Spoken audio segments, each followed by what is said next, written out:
പ്രിയ സ്നേഹിതരെ, നമ്മുടെ വീഴ്ചകൾക്ക് അപരനെ കുറ്റപ്പെടുത്താനുള്ള വാസന നമുക്കുണ്ടോ എന്ന് ആത്മപരിശോധന ചെയ്യുന്ന നല്ലതാ.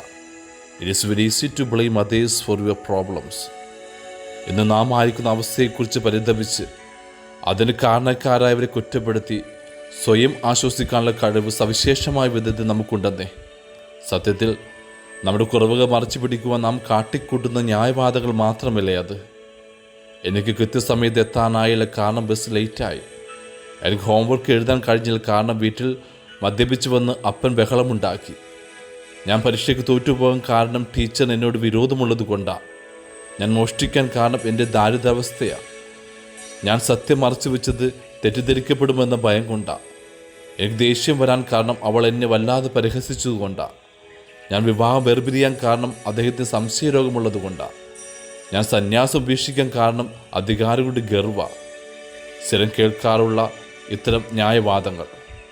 കുറ്റപ്പെടുത്താനുള്ള ഈ കളികളിൽ നമുക്ക് അപാരമായ ജന്മസിദ്ധ വാസനയുണ്ടെന്നേ. പൂർവീയ കുടുംബ പാരമ്പര്യത്തിൽ നാം സംസ്കരിച്ച കഴിവാണിത്. ഒന്നോർത്തു നോക്കൂ. ആദവും ഹവ്വായും. വിലക്കിയ ഫലം നിങ്ങൾ ഭക്ഷിച്ചു എന്ന് ദൈവം ചോദിച്ചപ്പോൾ ആദം ഹവ്വായെയും ഹവ്വ സർപ്പത്തെയും കുറ്റപ്പെടുത്തി. പൂർവ്വപിതാക്കന്മാർ ചെയ്ത് നാം അനുവർത്തിക്കുന്നു എന്ന് മാത്രം.